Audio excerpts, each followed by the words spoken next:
It's time to get sexy, so watch Secular Sexuality Live Thursdays at 7 p.m. Central. Visit tiny.cc/YTSS and call into the show at 512-991-9242 or connect to the show online at tiny.cc/callsex.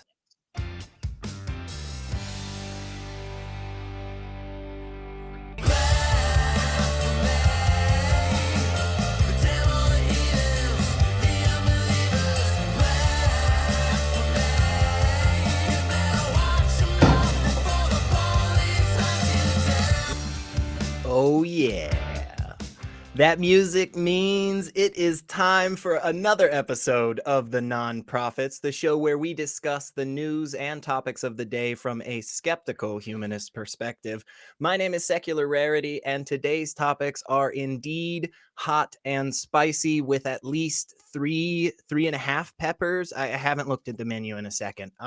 But before we get to that, I have to tell you about the amazing two people that are next to me. First up is the Dr. Professor himself. It is Richard Firth-Godbehere. What's up, man? Things are good. Glad to be here again late in the night because that's my daytime now. It's all kind of strange. You were working way harder than both Helen and I, and we appreciate you for that. But we're also not going to join you in that level of work. So I don't blame you. I wouldn't either. And up next is the absolute light of the party every single freaking time she is here with us. It is the wonderful Helen Greene. How are you? I am wonderful. It's me and Richard's second appearance together, and Yeah. it's our first. I'm so excited. Woo! It's so awesome. I know we've I know, gotten I'm to all hang excited out. about it. Yeah, we've gotten to hang out a bunch and stuff, behind the scenes and in the community, but it's just awesome to be on camera with both of you because we always have good stuff to say, and we always have a lot of fun. So we're gonna do both, I think. But before we do that, I have to let you all know some things that this show, not only is it the flagship show, but it is a product of the Atheist Community of Austin, a 501c3 nonprofit organization dedicated to promoting atheism, critical thinking, secular humanism, and the separation of religion and government. And we are definitely going to be talking about all of that today because up first, we've got a Pope watch. We had a funeral, it seems, in the papacy, and we're going to talk about the legacy of that individual and the not so great parts of it for sure. Then up next, we have an LGBTQ activist who was recently found dead in Kenya, and we're going to look at that and highlight once again some unfortunate things that happen around the world, but they're worth highlighting because they are very important. Then after that, we're going to take a look at some old documents, but in a new way, some new high-tech stuff that we can do with some of these ancient docs. So that's going to be awesome. And then finally, we are going to tell Greg Locke to just turn the volume down a little bit as we talk about some noise complaints his church has gotten. So as with all of the shows here on the Nonprofits, you can find the links to today's topics and the news that we discuss in the description below. And if you want to come to the show prepared, you can actually check out the Nonprofits Facebook fan page because every Friday night we post those articles ahead of time. So if you want to come and have good, awesome comments in the chat below, you can do that right freaking there, folks. So easy peasy, tiny.cc/FBNP.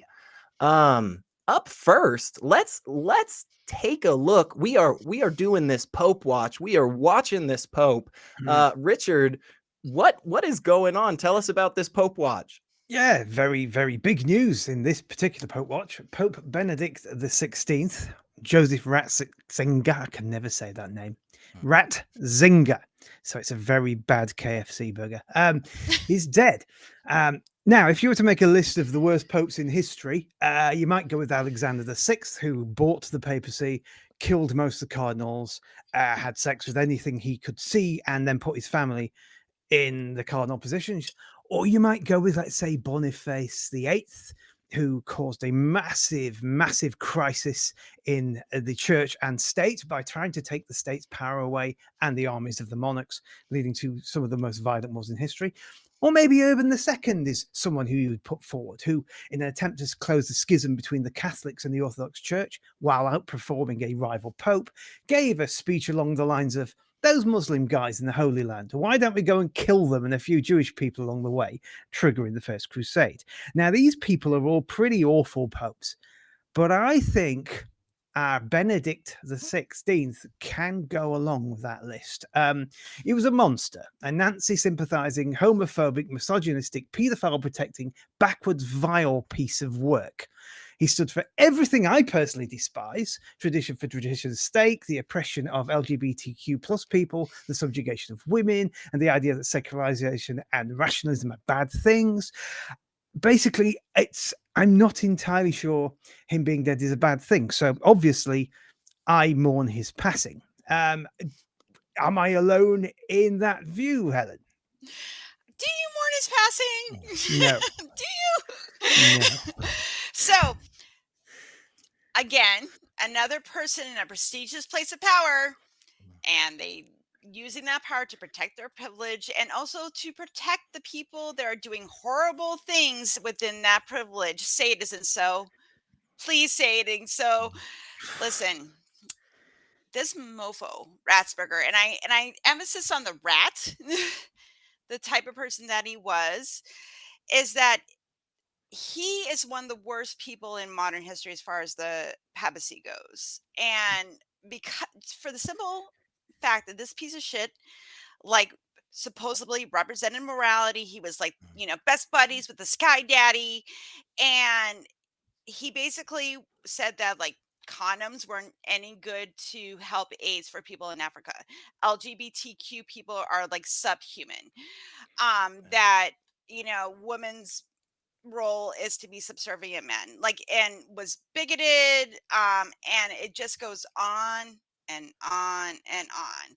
And for me, as a former Catholic, and I remember when I was Catholic when Benedict was Pope, I didn't really understand that the nuances of what that meant, because you just went to church and you did all the things that you're supposed to do. But coming out of it, I completely denounce the Catholic Church and what they stand for. And I know we have new cool Pope. That's a little bit more progressive, that you can love your gay kids. But I talked about this before on this program about not being the best thing. Just because you love your kids doesn't mean they're accepted and within the wider community. So I really hope that Ratsberger, rat again, he's a rat, that he goes down as one of the most disgusting, backwards people. And when we look at him, when our children and our grandchildren and future generations look back at him as an example of the type of people we don't want to be. SR, Yeah. give me your opinion on, are you in mourning? Let me know.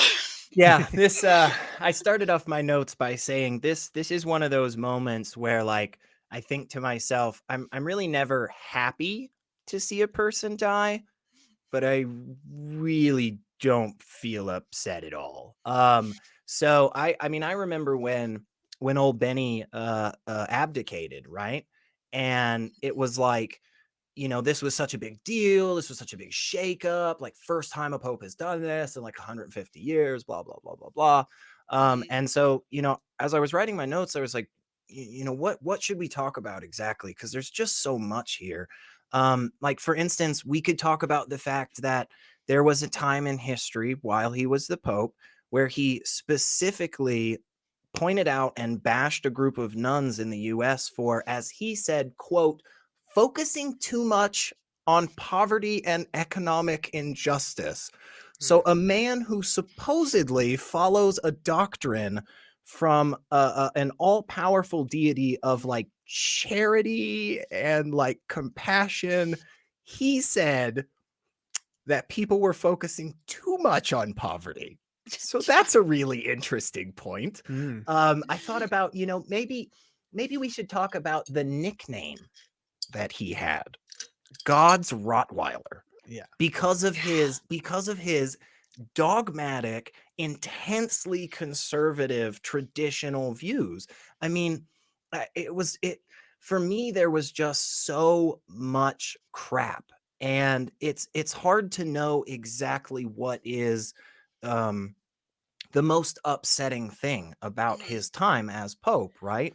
Is it the, thousands and thousands of documents that have come out now that has shown that he purposefully was asking for, church secrecy on all the sexual assault allegations, and all of the victims and everything, purposefully spending millions of dollars of the Catholic Church's money and helping to set up a fund specifically for those individuals that were accused of this? Like, I don't know. It's hard to know what the absolute worst thing is, but there sure is a lot to choose from, in my opinion. Yeah. Richard, any other thoughts? For me, the worst thing he did, to misquote Stephen Fry, is to say, you know what, HIV and AIDS are really, really bad, but they're not as bad as condoms. And then parts of the world, like parts of Africa, that don't have access to retrovirals, cause the death of possibly millions. Possibly. That's why I put him at the top of that list of bad popes, because they killed a lot of people, but he seems to have taken it to a whole new level. And it's horrific, because I used to work in a department that tries to get drugs to people in that part of the world, and they still say, well, I can't use a condom because the Catholic Church says I can't. So that's why I have HIV, and my former wife has HIV, and my current wife has HIV, and my kids have HIV, and why we're probably going to die because we can't afford the drugs. And so that, for me, is the one that really gets to me. The others are awful as well. The child abuse is terrible. I mean, there's this big pile of bad here that makes him just, yeah. But I think that, yeah, that's the one that gets me, probably because I've been part of it. I've worked in it, and I've seen the effects of it. But yeah, he's a piece of work. And to see him finally pass away wasn't exactly heartbreaking. Yeah, I sure didn't lose sleep. No. No. Helen, any other thoughts? Because he was the one that was Pope when the sexual abuse scandal broke. Yep. And I remember living in New Hampshire when that happened.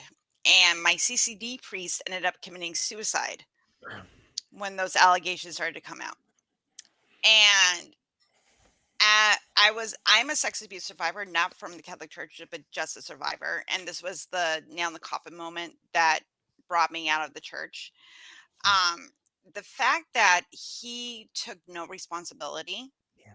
he knew this was happening, and he protected these priests that were targeting and victimizing children. And there's no excuse for that anymore. And I've talked to Catholics, and they try to be all apologetic about it. And they try to have it both ways, where we can condemn pedophiles for being horrible, but they still want to remain an organization that hasn't done really anything to appease and do right by the victims. They're still trying to save face. They're still trying to pretend this didn't happen. And I want to point out too, like we talked about this before, where the Catholic Church was complaining that, people are becoming more secular. It's because you are not doing what you claim that your God should be, merciful and kind. You are not walking the walk, mofos, and people are done. Yeah. And he just left that legacy behind. And like I said, I'm like, I really hope that as we go forward, people look back on him and be like, I don't want to be like that guy, because he did not represent kindness and compassion and hope and healing to people that have been in difficult situations. That's the way I look at it. Any Yeah. other thoughts, SR, on this?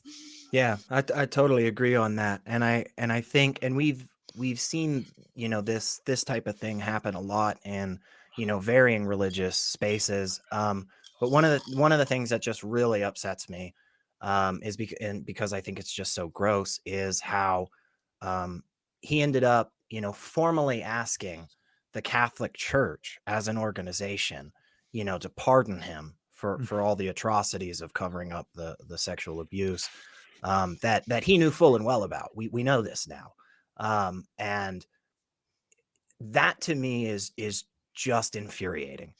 That is one of the biggest reasons why I am on here and talking about this stuff and pushing back against these garbage ideals is because what it does is it gives somebody the thought in their head that instead of actually trying to do something for the victim, exactly what you were saying, Helen, just purposefully not doing shit.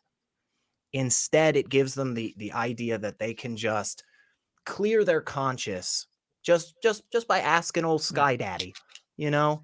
So that's just infuriating to me. And I really just don't want people to forget this, which is the way that the Pope gets chosen in the Catholic Church is that all the high up, big muckety mucks that are the bishops and whatnot, they all vote, okay? And Mhm. Pope Benny wasn't in charge very long, okay? Meaning that when they voted him in, there was enough people that fully agreed with his positions. So don't be confused by Mm. the pretty trimmings and the nice words that our current old Frankie says, because they ain't different.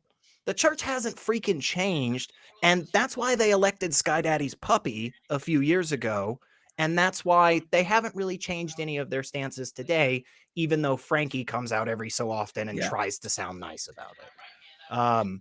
Richard, I was just anything going to else? say, amongst those people who voted him in was the current Pope.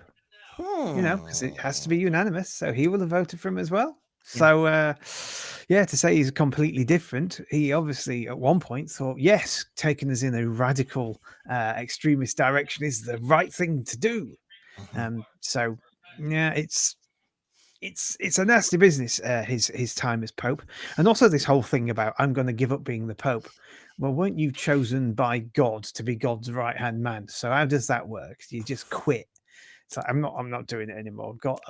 I'm sure his thing is I got a message from God, like one of the Blues Brothers or something, and said, so now I've got to give it up. So another one of God's mistakes there. Wonderful. Yeah.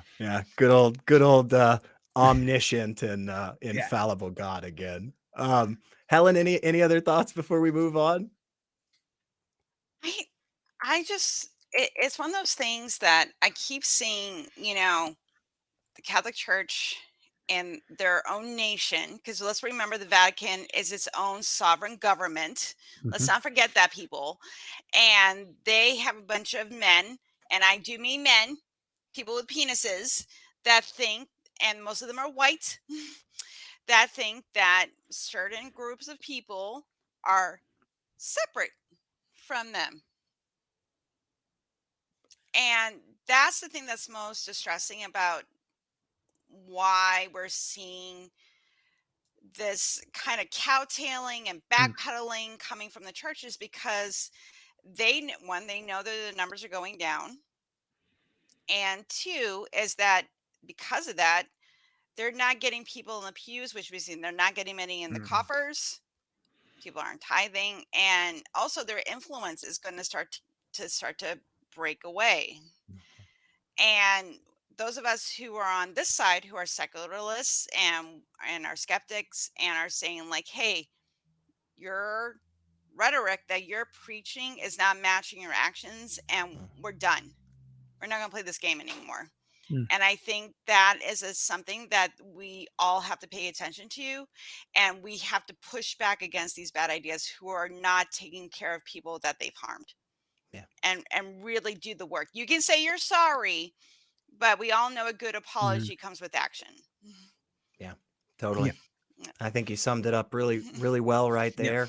And again, as all of our wonderful fans out there know, anytime there's stuff going on with the Pope, we're gonna be doing our Pope watches, and we'll be right there bringing you news. So, but time for us to actually send a very warm and hearty thank you to all of our viewers, veteran and new, because with your help, we got over 11,000 subscribers. Yay. So if you're watching us now and you haven't subscribed yet, just go ahead and do it. It really means the world to us. And then we get to say, you've gotten us over 12,000. And then you get to go, hey, I was one of those people. And that's really cool. And once you've done that, once you've hit that subscribe button, go ahead and like the video. It's so super easy. It costs cost you nothing whatsoever. And you just ring that bell. And then that way, every single time there is something cool happening on the nonprofits, you get a notification and you'll never miss a new episode because it's every Sunday at 3 p.m. Central. And then once you do all of that, then comes the super duper fun part, because you get to go make new friends by sharing the link, sharing the episode, sharing the channel to all the people you can possibly find and think about. I mean, actually, it's really easy. Like, you just go on any one of the social medias, you just copy the link, you put it in a post. It takes no time. So, don't know why you haven't done that. But anyway, once you do that, that really helps us, because then we can start really getting some good help on the fundraisers, which helps keep all of this wonderful stuff going. And finally, did you know that the atheist community of Austin has another YouTube channel? That's right, we do. And it's called the Atheist Experience Network. It's a channel where you can find all the ACA shows in podcast form. You can subscribe at tiny.cc/AEN podcast, and you can hear all the wonderful episodes of the flagship show, The Nonprofits. Then you can listen to the Atheist Experience, Secular Sexuality, Truth Wanted, and all of the other ACA shows. So don't miss a single episode. Go check it out, people. It is awesome. I mean, you can just marathon ACA stuff. That's just awesome. Like, what a great time, you know? But we are now going out to Kenya, and we are going to hear about some pretty unfortunate news out there. What's been going on, Helen? So this comes from AP News by Evelyn Musambi. And if I did not pronounce your name correctly, I apologize. I'm doing the best that I can. But a Kenyan LGBTQ plus activist body was found in a metal box, and they do have a person that has been arrested under this. So the name of the activist was Edwin Chaloba. Again, if I pronounce that wrong, I apologize. And this gentleman was an LGBTQ activist within Kenya, and he was also a fashion designer and a person that spoke against the rhetoric that was happening within Kenya when it comes to queer people living in that country. Now, I know we're talking about this, but I can't help but bring this back to Ratsberger and the church, because why is there anti-LGBTQ plus prejudice in Africa? Missionaries. Because before white missionaries decided to go into that country, there was no really anti-LGBTQ ideas or rhetoric that was happening within those tribal communities. But the white people came in, and I am not saying missionaries did not contribute to some really good things like healthcare, education, infrastructure, all those things that help those developing nations get what they need. And I am not going to disparage that in any way, but it comes with a price that you have to follow their God. and when you have to do that, comes the prejudice, comes these ideas that, it's one man, one woman, make babies so you can become part of the church. And on it goes. And it's a very Western Christian idea. And our old friend Pope Benedict kind of contribute to a lot of the problems we see in Africa with because he did not like queer people, thought we were subhuman. And as a resident queer person on today's podcast, I take a little bit offense to that. And also as well, because of these missionaries going into these countries, the fact that Chaloba died, just saying, like, can you please treat us like human beings? Can you please treat us so we have equal rights, that we can love who we love and go to work and not be treated less than? And because of that, he was killed. And I am hoping there'll be a full transparent investigation. Like, they're not calling this a hate crime. It's still under investigation, but I just my spidey senses are tingling, man. And I just can't help but feel that this was a hate crime just because of the rhetoric and ideas that are going on in Africa right now regarding the queer community. And that's where that hatred is flowing. And I can't help but tie it to here because we're seeing this here. And us queer people have been feeling a lot of anxiety lately, just because there's this rhetoric and slandering of us as people and who we actually are. So this is just an example of something that is prevalent also to us here. And no matter where, if you are an activist around the world, no matter who you are, whether you're here, you're in Africa, you're in India, there is a risk when you do those things and you speak out just for wanting to love who you love and live the life that you want to live. And this person is an example of what hatred can do. Yeah. So anyway, you want to take this, Richard? How Yeah. are you feeling about this? Well, I have a lot of feelings. Yeah. I can see that. Yeah. But you were talking about the people around the world. I have to say, people like Chiloba, they amaze me. They are people that I find extraordinary because I've worked as a skeptic. I've given talks about skeptics. I've gone to conferences and see people go, "Oh, homeopathy is terrible," but I don't think they're risking their lives when they complain about these things. And so people who are in parts of the world where they are genuinely putting their lives on the line, putting everything out there to try and change things, I just find those people to be some of the most heroic and extraordinary people that there are. And there's another guy called Denis Nizioka, I think that's how you pronounce his surname, and he ran for president. He runs an LGBTQ magazine in Kenya. He's done TV and radio and podcast. He pushes for same-sex marriage, and he's also at risk, and he's amazing, absolutely amazing.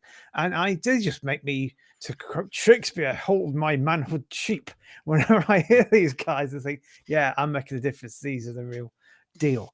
And it's also a shame that they have to. And I don't know the best way. I think the best way usually is to support people, because sometimes you run the risk of going, I'm going to go over there and I'm going to show them what's what. I'm going to tell them what things really should be like. And you can risk going, hey, white person with the truth here. Hey, when they know the truth, they just need support. If they lean on me and say, Rich, can you come and do a talk? Can you help us in some way? I'm there for them. But yeah, they're amazing. And it's such a shame that Edwin Chiloba has died, and I'll be interested to know what kind of investigations they run, because I too am a little skeptical as to how impartial it's going to be. Yeah. And I'm sure people like Nizioka is now a bit more cautious, which is a shame. Actually, knowing him, he's probably just doubled what he's doing. He's even louder.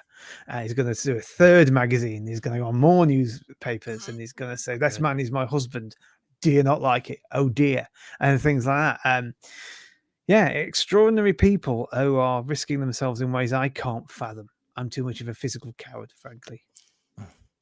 Well, I think both of you brought up some truly, truly incredible points. And again, I want to point out that currently at the time of us recording this, we don't have any more information.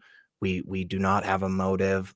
Like Helen had mentioned at the beginning, there is somebody that has been arrested in connection, but that's pretty much all of the information that we have.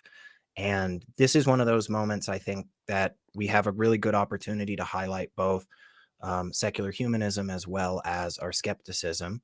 And we say, look, this is a horrible act. Whether or not this was specifically a homophobic action, it doesn't matter. This person was killed, and that's wrong. And we can talk about, which is totally true, so freaking often, LGBTQ individuals are found dead and the investigation is garbage. And that is more likely to be the case for those individuals than it is a lot of other groups out there, and we need to make sure that that is no longer the case. It does not matter who you are. You absolutely deserve that investigation, and it deserves to be transparent. It deserves to be full, and we just can't continue to allow these individuals to just be thrown on the side of the freaking road, which is exactly what happened with Edwin. And that's just horrible. We don't know yet. Again, we don't know what the motive is, and we shouldn't jump to any conclusions, but that doesn't mean that we shouldn't speak out strongly against this. Again, whether or not it was an anti-LGBTQ motive doesn't even matter. This was a wonderful person that exactly like Richard said is literally on the front lines, and it's because of people like him that I will stay in my comfy little chair and say every damn thing that I can to support those people. Because Helen is right. This is, if for anybody out there that isn't already upset about this, that isn't already up in arms about this with us, yeah, like Helen said, this stuff is in the US. We're seeing this type of rhetoric that allows for more of these heinous acts to happen against other humans. And that's disgusting. We shouldn't live in a world like that. We shouldn't let this go to the wayside. And we should join the international community in demanding that this is a transparent and full investigation. Whatever it is, we absolutely have to have justice on this one. So hopefully, as updates come through, if we can, we can give some updates and stuff. But yeah, definitely there's just a lot of terrible crap to this, I think. And I think both of you already have said some really good points. Helen, anything else you got? I wanted to kind of piggyback off what you were saying about this is still a human being, Yeah. and I wish that him being gay was not part of this conversation, because simple fact, he was murdered, regardless of who he was. And I think that he was a very, very, very brave soul, and being on the front line, especially in a very difficult circumstance. I think that he was just someone that I'm going to admire. Yeah. And I just found out about him just reading this article this week. But it's someone that I call a hero. And the fact that we are still having to divide people into race or sexualities or genders or any of this stuff, um, just shows how far we need to go. When it's because what we should be saying is someone was murdered and there needs to be an investigation and they need justice. That's what it comes down to. And if we're not doing that, and we're defining him because the fact that he was like, well, I'm not going to put up with this bullshit that I'm dealing with in my country. I'm going to be on the front lines. And that puts, because in the article mentions that he had death threats and everything else against him as an activist, because that's what happens to people in these societies. And it scares me because we're seeing this here, and I'm an activist, and it's one of those things that, like, you have in the back of your brain that someone's going to have this perception of you when you're just a normal person that's just living their life. Yeah. And that's the thing that this highlights about how much work we have to do, at home and around the world. And if you're watching this in another country where you're seeing this going on, I'm not saying you have to become an activist and go out there, but put your money where your mouth is. Whatever you can do if you want to see something happen, that's all. Or just speaking out against injustice is enough, and just supporting your queer friend, is enough. Yeah. Heck yeah. Yeah, Richard? speaking out is very, very important part of it, and part of skepticism, a part of activism, which is just saying to your friends, this makes me upset, or going on a podcast or something, say, I really don't like this. Well, that's kind of okay. But I've started to realize recently that there's a lot more to be done by doing than saying. Don't be Ratzinger, and don't just say things and move things about. Confront it. Get in there. And I understand that I can confront these things. And firstly, I live in a country where we don't have draconian laws against LGBTQ plus people.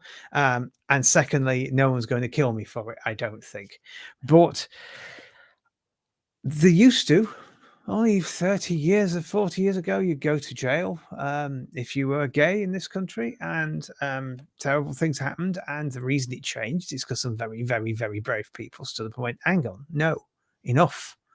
And so things started to change, and attitudes started to change. And now we are where we are, which is quite a long way down a road that we haven't got to the end of yet. And I hope one day we will. But yeah, it's activism is a good thing to get involved with. Get involved with the ACA or something like that. Get involved with somebody that will help you express yourself more than just in the comment box. Here I am recruiting for you. There you go. I'm recruiting for everybody. So whatever you're passionate about, whatever you think, whatever injustice you see, however you want to support, get in there, because it actually makes you feel quite good as well. If you want to do it for selfish reasons, you feel good doing these things. So and I think those are both great points on this to kind of wrap up. And the only other thing I'll say is that I a lot of times we kind of have this negative view of social media, and for good reasons, I think, right? A lot of it is a dumpster fire. Let's be honest. Double-edged sword, baby. Exactly. because it's moments like this where having a large voice of people bringing attention to something deeply important, where social media can really, really do good. When there are millions of people out there letting people know that we're not going to forget about Edwin Chaloba, we're not just going to let this go without a follow-up.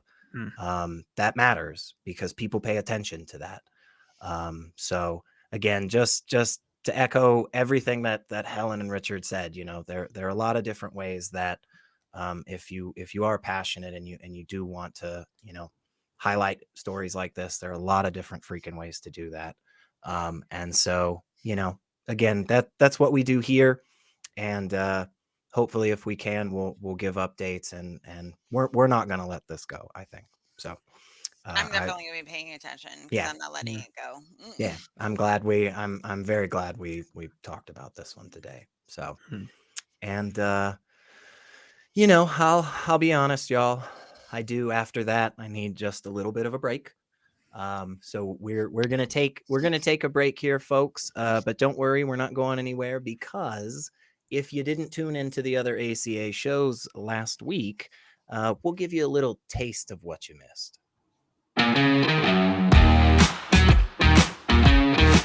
think a lot of trans folks miss being invisible or less visible, or certainly not 90% of Tucker Carlson's talking point. Like, Jesus. God, I'm just saying you shouldn't blaspheme against God, and you shouldn't be allowed to blaspheme against freedom. Emmanuel, you know what I say to that? I say, you. I say I will blaspheme God all the day. Everybody thought I was a villain, but now they're seeing I was anointed by God. This is 24 hours before he got arrested. Right. Terrible. But the irony is thick. The irony is thick. Hey, don't own people, because that's messed up. It's a shame I don't have all of that, knowledge and power and compassion that the Almighty Creator Yahweh has. And I must say, if your belief in God is causing you to be a less shitty person, then please keep believing in him. But the point is, there's no evidence to suggest that a God is needed for us to be good people or empathetic or compassionate.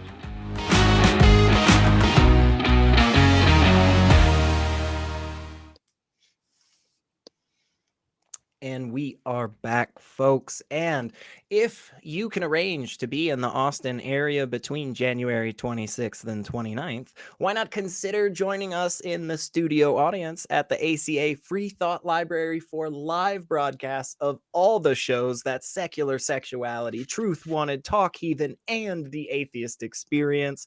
Doors will open at 6 p.m. on Thursday and Friday and noon on Sunday. Parking is where you can find a legal spot after the lot is full. So if you get there early and on time, you get a better spot. And if you can't make it at the end of this month, it's okay. We won't be that upset. I mean, we'll be a little bummed, but not terribly sad, because we will keep doing live broadcasts from the library the last week of each month. So make sure to keep watching this show and all the other great ACA shows, and go check out the website atheist-community.org for all of the news and info as we expand the in-studio offerings in the future, folks. I have heard it is a raucous good time. That is a direct quote from somebody, but I'm not allowed to say who it is. It was Ben. It was student Dr. Ben. He said it was a really good time.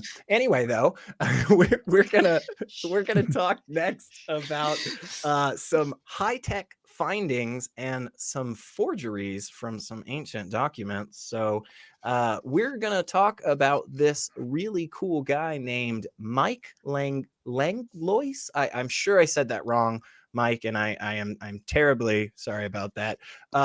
But this guy, okay, so it's worth pointing out, this guy has like, I don't know, what was it, like 7 degrees, you guys, and all kinds of different stuff. I mean, this man has been studying the Dead Sea Scrolls. Now, I'm sure a lot of our audience is familiar, but for those that aren't familiar, I'll give just a quick little rundown, which is a while ago, there was this cave, and it had all these like really old documents in it that had to do with like the Bible and stuff, and we didn't know about those for a really, really long time. And then we found them, and then we've been searching through them, and there's been a lot of really interesting information in there. Obviously, there is a probably more technical way to say all that, but that gets us up to speed for the most part. But one of the really, really cool things that he is doing is he is using some high-tech stuff to kind of scan over these documents, and that has given us a lot of really, really cool information. So I'm not going to go through all of that, but before I pass it off to Richard, I just want to point out that when I started reading this, I thought it was really cool because very early on, I noticed that one of the things that Michael had published on, also one of those publishers, is a man by the name of Dr. Kip Davis, aka Dr. Kill. And if you don't know who this guy is, he is a Dead Sea Scrolls scholar. He's been hanging out, with all kinds of incredible people, just debunking all kinds of things. And I just thought that was really cool because I've seen a lot of his stuff and I enjoyed the crap out of it. And anyway, I will stop talking so that we can have some more technical discussion on this from our resident professor, Dr. Richard. What do you got for us? Well, I was going to say that an active and still professional musician, a PhD in obscure history, he researches corpus linguistics and programming and language analysis, good-looking, talented, sharp-dressed. Enough about me. This guy's pretty cool. I really like him. I suspect we get on quite well should we meet up. The technology that's coming into the field of things like textual analysis. I was back in the day, I was doing very, very, very simple corpus linguistics where I put a Python 3 program together that was kind of shoddy, and it would pick out certain words from certain texts from about 23,000 books, which was great because once upon a time you do a history degree by sitting in a cellar for 3 years reading things very slowly. But that amazed me at the time that I could do that. But this isn't a whole other level. This is the satellites that are mapping Egypt and the Amazon and finding cities level of stuff. And it's important, I think, to know which historical documents are real, which ones aren't, because there are lots and lots of arguments out there amongst historians and archaeologists, this is real and that isn't. And it's usually based on stuff that is more subjective than they would admit, like certain forms of paleography. Oh, that little curly R means it's from the 1st century. And you're like, yeah, but does it though? And someone else will come along and say, no, it's from the 2nd century. Whereas this, what he's doing, the kind of analysis is, no, that curly R is definitely from the 1st century. I can prove it. Look at the readout on my system. And I just find that brilliant. It's going to make my life easier because I don't have to, whenever I'm doing anything old, I don't have to look at a text and go, okay, who actually wrote this? And it's going to make other people's easier in the field. And it's so important to studying religious texts because so often you get the latest, this is the real Bible. Well, is it? Again, you need to go and see this guy's work and see if you're looking at the right things. It's groundbreaking stuff. And I think not just religious texts, but all texts need this kind of tech, and it's only going to get better. But you also need someone like him who is fluent in all these areas to pull it together. And it's another area that I'm interested in, which is sort of not just focusing on one subject, because I'm a bit of an eclectic. I can't focus on one thing at a time. I can't focus on, I'm just far too fidgety. And I think he sounds like he's the same. He's like, yeah, I've done that, I need to bring this into it, and I've done that, I need to bring this into it, so let's study it. And without that, I don't think you can have this kind of innovation. You need people, weirdos like us, who are multidisciplinary. And so what subject do you do? And like him, like me, will go, you need to sit down. And it's great. I think he's fantastic, and I think his results are fantastic, and I think it's bodes so well for this kind of research. As you can tell, I'm a little excited about this kind of thing. It's just kind of in my wheelhouse, just a bit.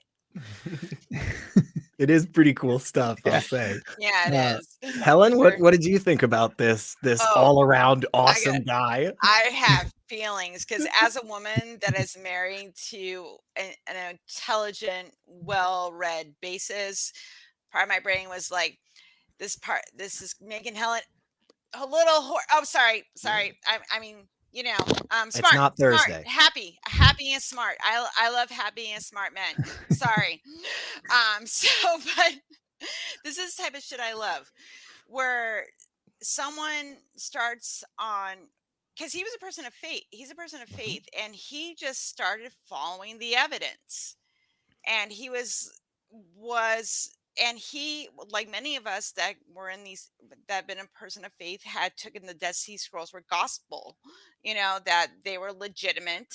And then by using all the available scientific technologies, bam, so many forgeries.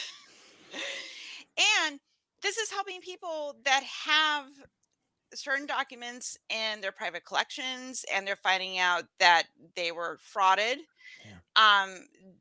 They're re-examining the pieces that are in museums to go, is this actually authentic? And I just find this so fascinating, the way that modern technology and these scientific discoveries are reconstructing not only how we look at nature, but how our faiths and mythologies have developed over time, and giving this reconstruction of how things are, which I think is really fascinating. Because thing is, though, it's kind of my feeling on it. The people that lived in those ancient times and followed certain myths and part of their culture and their religion, it shaped them who they were for that culture. And if someone comes around and wants to rewrite their history, and we're looking back on a modern time to where we got now, we have to adjust with that new information. And I can't help but think that there's going to be some people, just like with the Shroud of Turin, when that was proved to be a fake, that they're going to bury their heads in the sand, and they're going to put their fingers in their ears and be like, nah, nah, nah, nah, nah, nah, I don't hear you. I want to believe what I want to believe. Nah, nah, nah, nah, nah.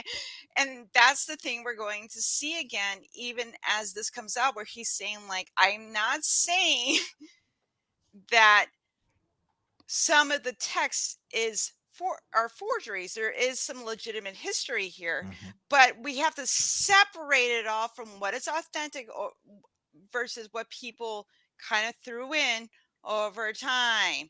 If you, especially if you're a believer, because as a believer, wouldn't you want to know the exact truth of your faith?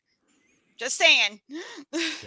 Yep. And I think that brings me to one of the quotes that I really loved from him. It says, "But with forgeries, if you don't pay attention and you think they are authentic, then they become part of the data set you use to reconstruct the history of the Bible. The entire theory is then based on data that is false." And I love that, because I think that's so powerful. Again, like you pointed out, Helen, this is a man who is a believer. This is a guy that does have faith. He's not an atheist. He's not, an anti-theist. None of that. This is somebody that truly believes and is wanting the most accurate information, because, like we always say around here, the more true information you have, the better you can understand things and the better decisions you can make and stuff. And like both of you pointed out, I think this is just amazing, because even as somebody who is not religious, it is so fascinating to understand the nuances of these cultures better, right? And just because I thought this was funny, I thought there was a list at one point. And by the way, folks, this article is amazing. I mean, it comes from the Smithsonian Magazine. It is super duper in depth, and every single time we have an episode of Nonprofits, we always encourage you to read stuff. I want to double, triple down on this article, because you will learn quite a lot.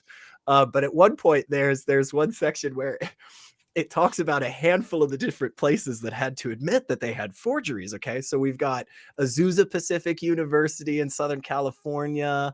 We've got Southwestern Baptist Theological Seminary.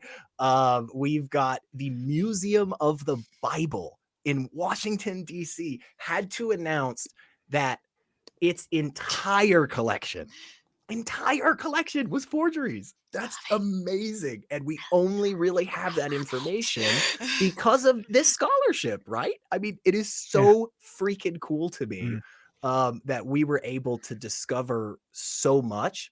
And honestly, I'm excited. I want more information to come out on this. I don't know what next cool discoveries will be made, but I am going to say there are probably going to be a heck of a lot still to come. Richard, your thoughts? I think, yeah. And what I also like is when you find a forgery like this, sometimes there'll be a fairly modern forgery, but sometimes they won't be. There'll be an addition or a change or a forgery that was done 500, 1,000, 1,500 years ago. And that's a whole new area of study. Who forged it? Why did they forge it? Where did they come from? How did that map onto their culture later on? Are they doing it to map it onto their culture? What's going on there? There's whole PhDs to be written in just that before you get to the new reading of the texts themselves. And so that's why I love this kind of thing. I love extra-textual analysis is a wonderful thing. I remember once back in my university days, I remember going to Trinity College and finding a book and opening it, and there was a page folded over. It was a very, very old book. And I know that the person who folded that page was a young lad called Isaac Newton. And I remember going, oh. And suddenly the guy who read the book was as important as the book. So that kind of stuff, it really fascinates me. This history of this guy who used to go and fold all the pages over so he could find certain words in them, and it being Isaac.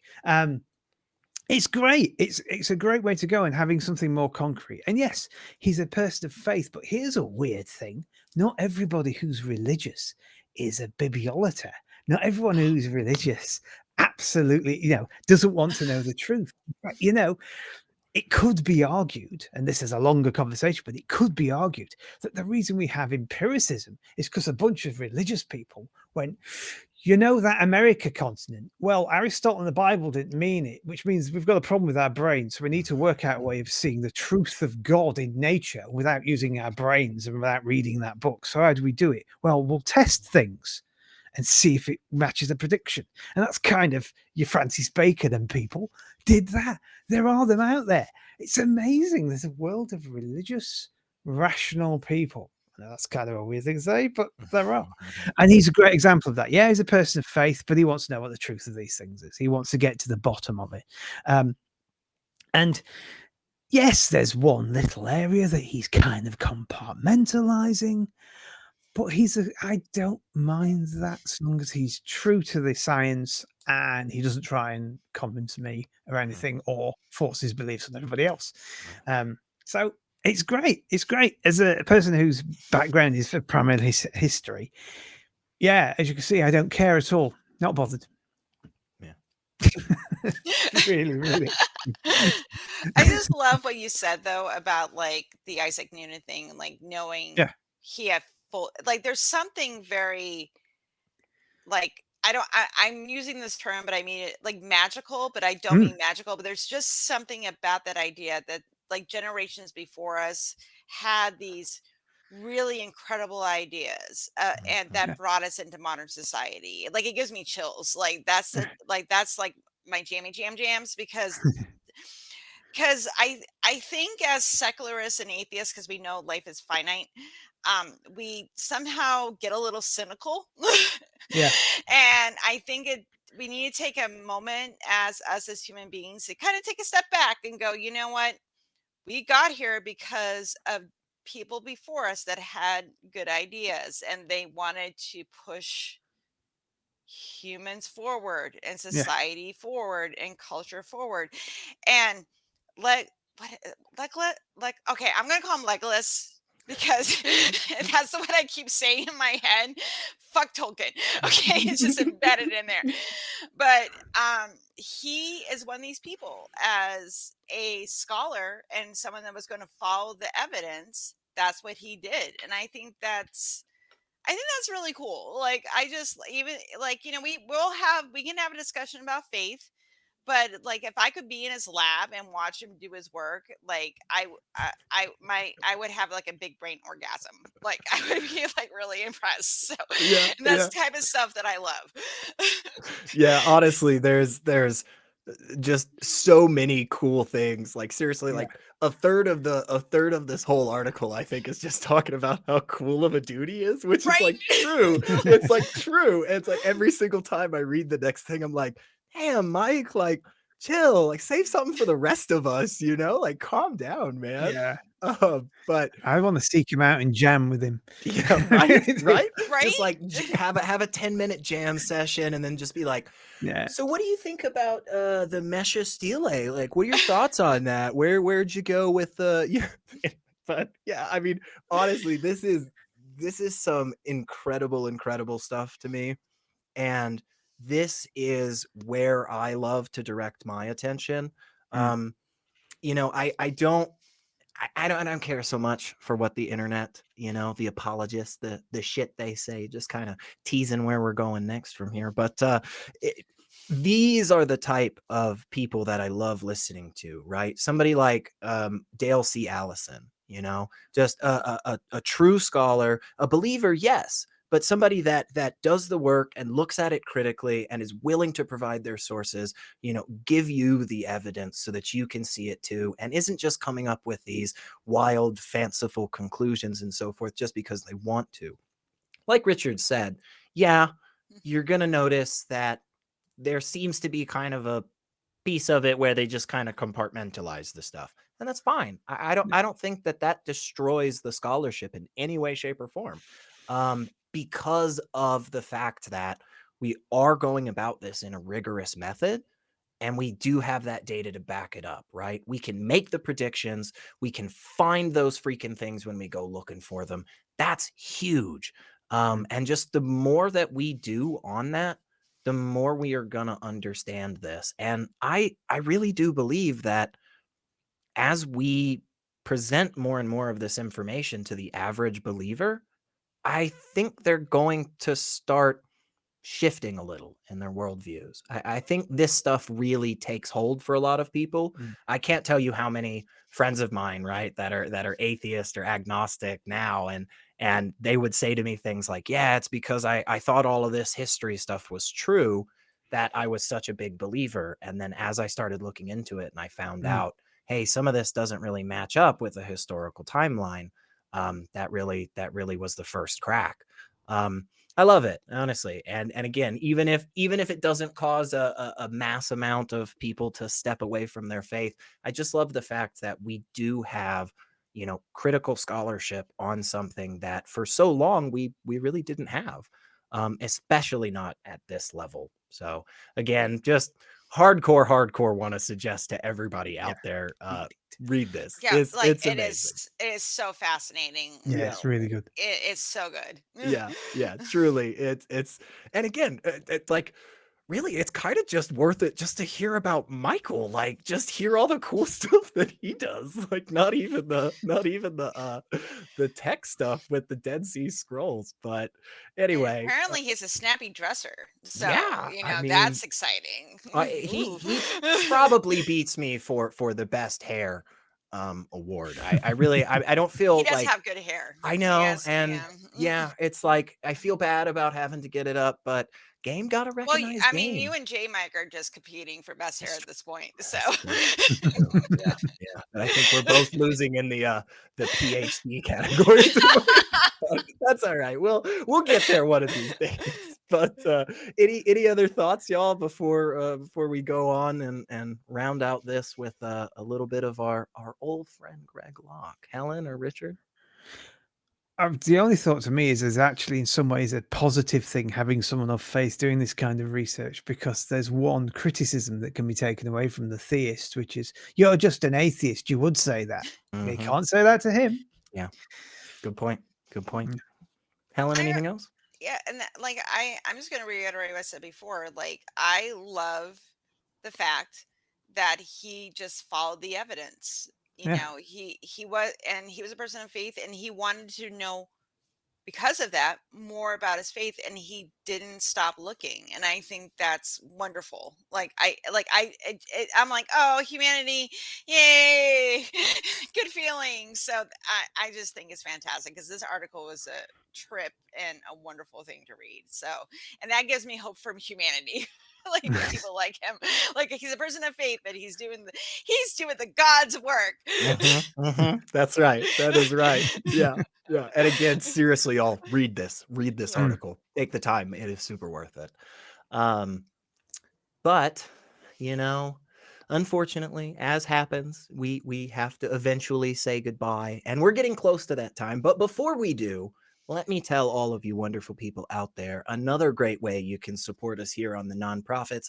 You can become a member of the channel for as little as 99 cents a month. All you got to do is click the join button below the video, and this will give you access to special chat emojis. I have been told that if we get more members, we can get more emojis. So if you're out there right now and you're watching us live, and you are a member, just go ahead and just throw all those emojis in chat and make everybody else jealous. And again, if you do feel that jealousy, it's fine. We understand. But just join, and then you won't be jealous anymore. So also, we have a brand new store.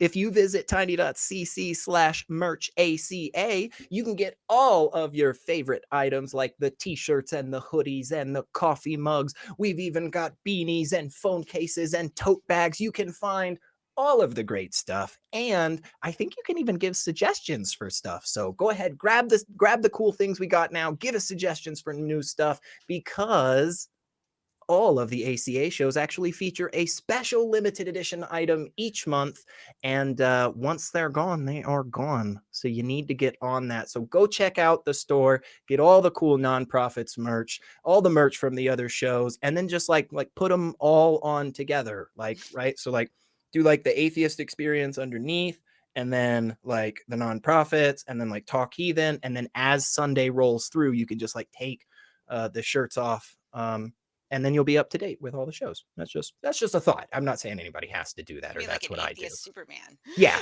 I'm not. Yeah. I'm not saying many that's layers. what I do, or whatever. Anyway, but before we close out for the episode, we are actually, Helen, you're going to tell us something about shit internet apologists say. Shit internet apologists say. All right, y'all. We're going to go to Tennessee. and I know y'all want to go to Tennessee, and we're going to talk about Mr. Gregory Locke. Oh, Gregory, this living embodiment of a human hemorrhoid, of an inflamed, angry hemorrhoid.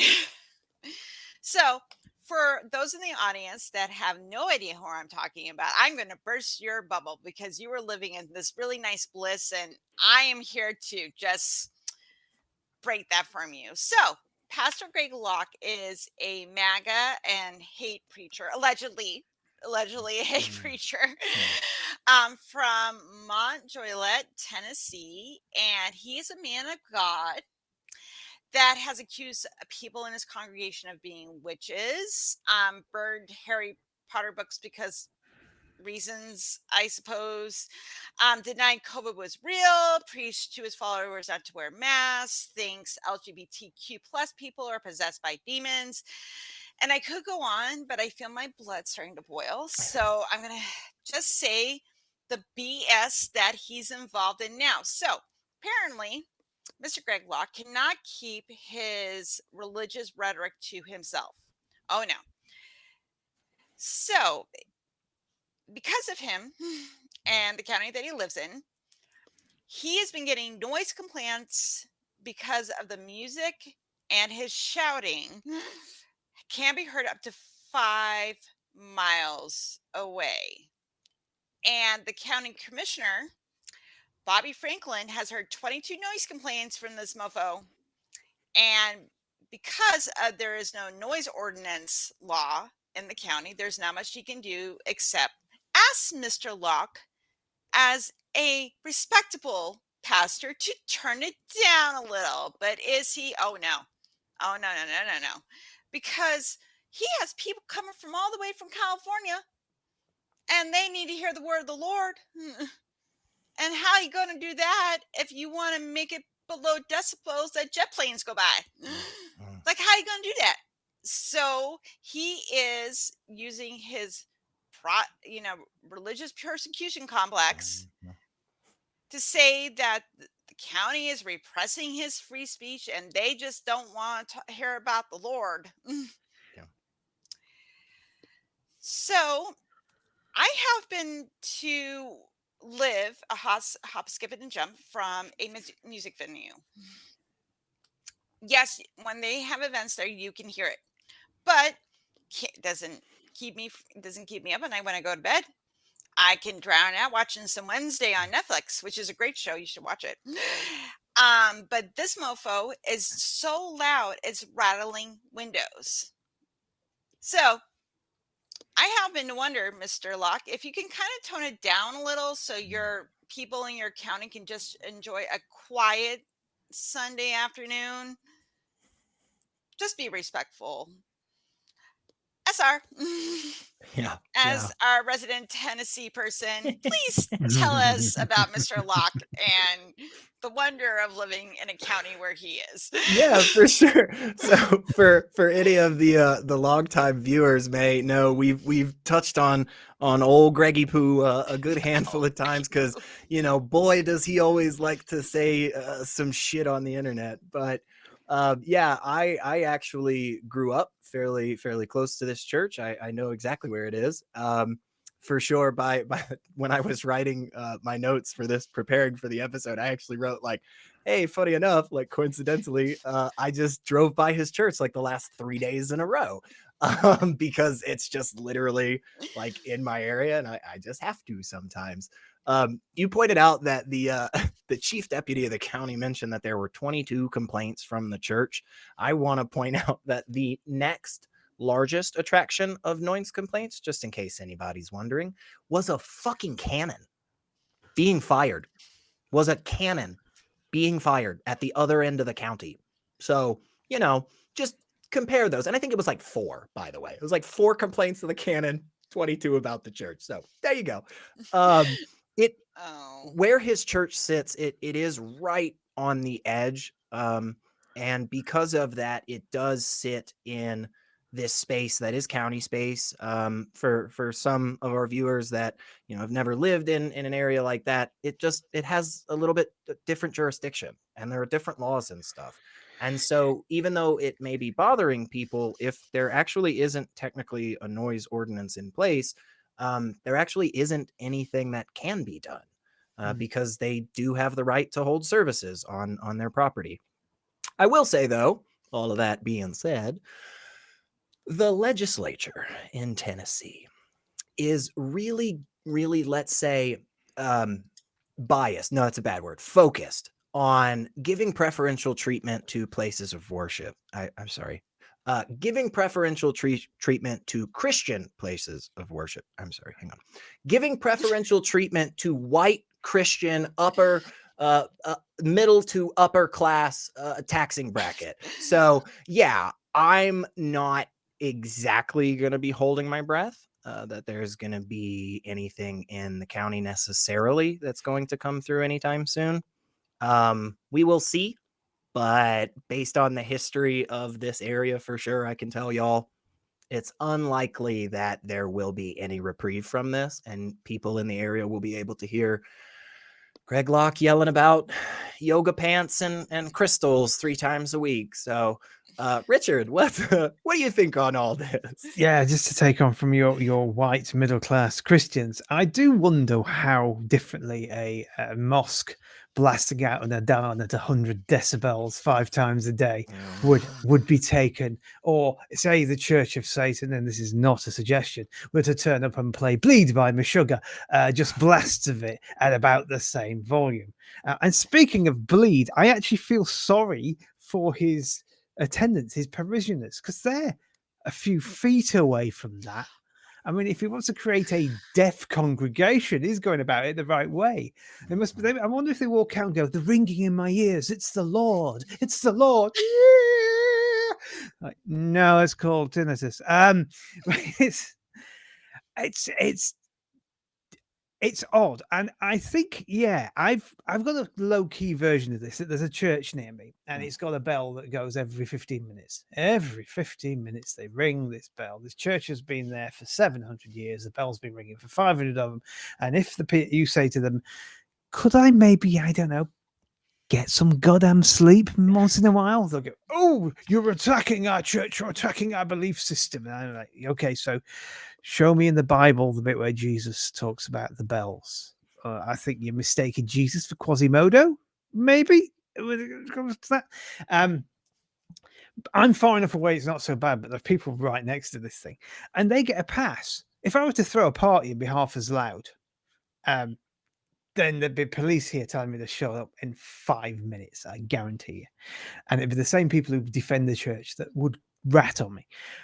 But yeah, my thoughts keep going back to his poor parishioners and their tinnitus. I just can't get past. Why would you do that? Why would you blast it so loud? And hasn't the man ever heard of soundproofing? I'm sat in a soundproof room right now. It's not even that expensive these days. Get a soundproofing in, and then you can turn it up almost as loud as you want. Yeah, he's an odd little man, isn't he? Really, he's a very strange fella. I think I wonder how he's the kind of person who will come on a tour of the UK and be surprised by the crowds outside and how they were talking about him. So maybe we should arrange that. A little bit of a culture shock. Dip him in some cold water. Throw some eggs at him. That kind of thing. Helen, any other thoughts on our wonderful friend here, old Greg? Oh yeah. Like, I understand that his church is in a tent, and he has thousands of followers. Like, I get it. It's. Do I like it? No, but it's fine. It's fine. It's fine. But why does anyone in a 5-mile radius need to hear his music and him screaming about witches in his fucking congregation, man? Like, why? And then when all the county is asking is like, can you just, tone it down a little bit, because not everybody goes to your church. Some people just want to like sit in their living rooms and read a fucking book or sit on their front porch and not have the vibrations of your hate speech really being broadcasted across the county. And I have to, and I'm sure there are plenty of people that are in the county that are very religious and go to church and don't want to hear that. They just I just want to take a nap. Okay? Sunday, I'm taking an afternoon nap. And he is really just a terrible person. I am not afraid to say that. He is terrible. And I hope he's listening, because Mr. Locke, you're a terrible person. Terrible. You're a bigot, and you're homophobic, and you're terrible. Come at me, bro. Anyway, so that being said, tone it down. Be respectful for other people. If you are a man of God, and God, your Jesus teaches you to be kind to your fellow human beings, just respect the fact that nobody wants to listen to you all the time. And you should, if people want to come from California and listen to you, great. Good for them. But not everybody needs to hear you. You will still get followers, and it will be fine. So slowly to roll, man. Slowly to roll. Yeah, definitely. Yeah. And I do think that's a very good point too that you pointed out, Helen, which is, I think there's a bit of a legal difference too when the things that you're saying are like, you're blasting through a loudspeaker like grass is green and the sky is blue.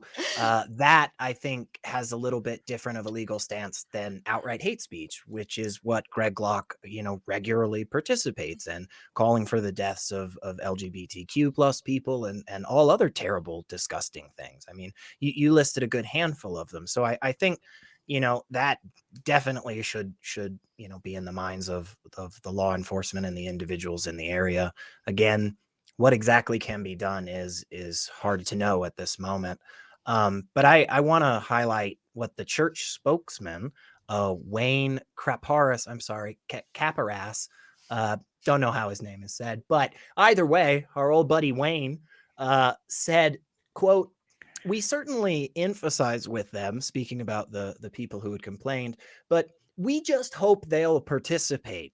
If they're close enough to hear us, then they're close enough to attend."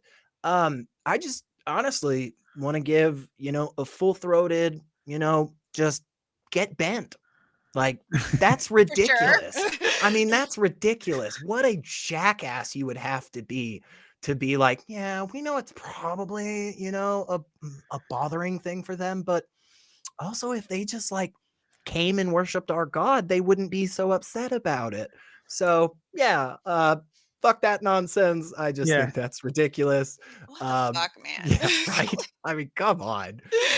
Richard, any Yeah. other thoughts for us? Again, let's get Meshuggah playing there. And then when people complain, you say, well, if you just came and joined a mosh pit, Grandma, it'll be absolutely fine. You don't worry about it. It's a ridiculous argument, that, isn't it? The idea that, just come and join us, which of course is why they're doing it, because they think that people hear the word of God and want to come to join the congregation when they hear all these awful things that the guy keeps saying. And I don't think it's going to work.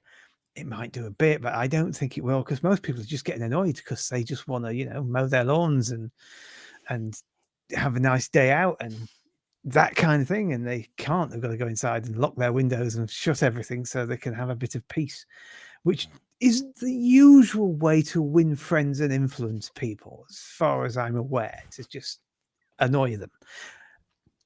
Is this a unique thing? Are there a lot of churches in tents with 40K rig PA systems and bands out there? Or is he doing something special? It's more common than I want it to be, but he also decided to take it a little bit extra far, in my opinion. So. And a lot of these places that do this type of, they have a church. They have like a mega church. It's in a building, so there's no noise that's traveling to the greater populace. But Greg Locke is butthead, and he's just going to spew his hatred vomit in the guise of religion, because he's in a tent, and he can't tone it down, especially because it's and like this just speaks of like narcissism like so much, because he feels that he's a very special boy and he has very special words that he wants to say, and these very special words have to be heard by everybody. And and then if you tell him to, like, can you just, you're at a 10, bring it down to like a, a 6 maybe, he's like, you're taking my free speech away. How are people going to hear about the Lord if I can't shout it everywhere? Like, dude, like, no, it's fine. You can still have your, I mean, like, and I think what he's saying is terrible and it's disgusting. And he has been taken off Twitter and Facebook and YouTube for the things that he says, because those platforms are like, oh, he's promoting hate speech. Not cool. And he has his own website, and if he wants to post stuff on his website about how, I'm possessed by a demon because I'm queer, fine, go ahead. But you still don't get the right to make people miserable. Yeah. Yeah. Just basic human decency, but apparently he can't manage that. Yeah, apparently that is too difficult for him. But go ahead, Richard. I think you should do it like Jesus did. Jesus never had a microphone or a PA. He stood at the top of the hill and he shouted, and suddenly getting this image of the first scene of Life of Brian in my head. That's where my brain went. That's exactly where my brain went. Speak up! That'd be better, I think. Take the tent away then. He doesn't need a tent. He could just stand on a mound shouting at the first 500 people if he's very good at enunciating. But yeah, ask him where in the Bible it mentions microphones. Go on. Find me that page. Yeah. I don't remember if it was the 11th or 12th commandment, but I think it was in there. I think it was in there. But you all know here that anytime there's nonsense and just lunacy coming from Greg Locke or other of the internet apologists, we're gonna bring it to you and we're gonna highlight it. So I think that is pretty good for us, and we'll get ready to head on and let y'all have the rest of your day to do fun things. But before we go, I gotta tell you, if you're not already a part of these awesome fan-run social media outlets here at the ACA, well, do it, because you can find most of the nonprofits host on the Atheist Community of Discord by just going to tiny.cc/ACD Discord and on Facebook at tiny.cc/FBNP.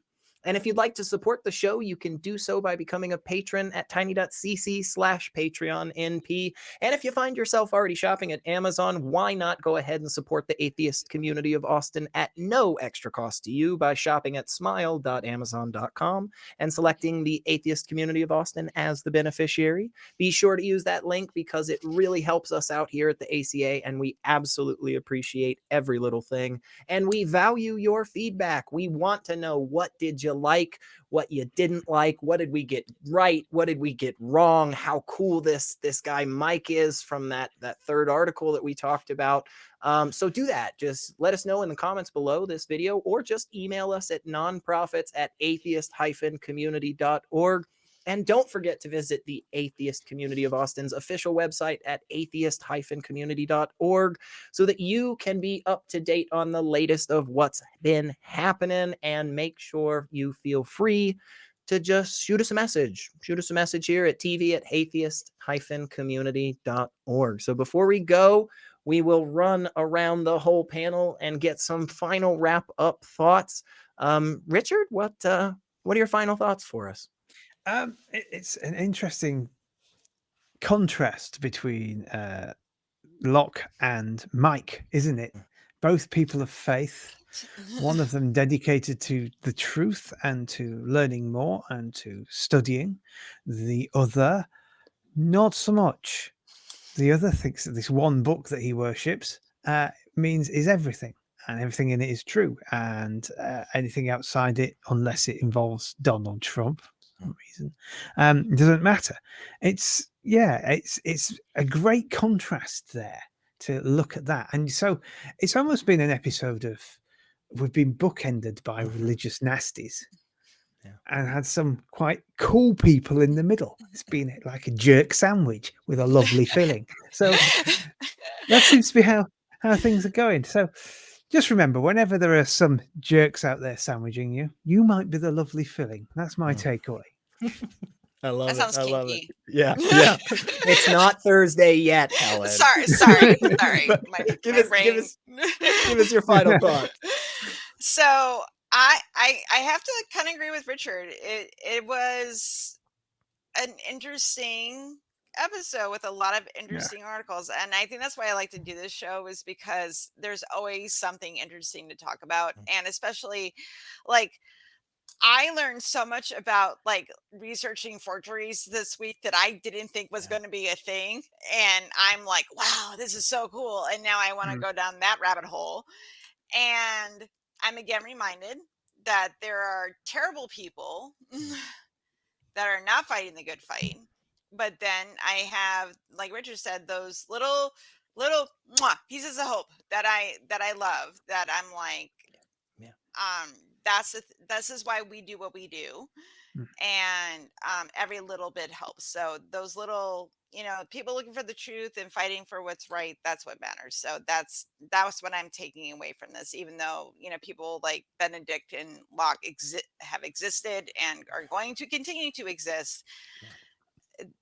They're the ones that are going to be left behind in history. Yeah. And I honestly, I think both of you wrapped it up so well that I don't really have much else to say. And I'll just say thank the both of you, because I absolutely love getting to hang out and talking about all this stuff with y'all. It's always so much fun. And then, of course, an absolutely very heart-filled, very sincere, super, super excited thank you for everybody out there that is hanging out with us and watching, whether it's live or not, whether you're checking out the podcast or not. Thank you for watching and listening, and we'll see you next time.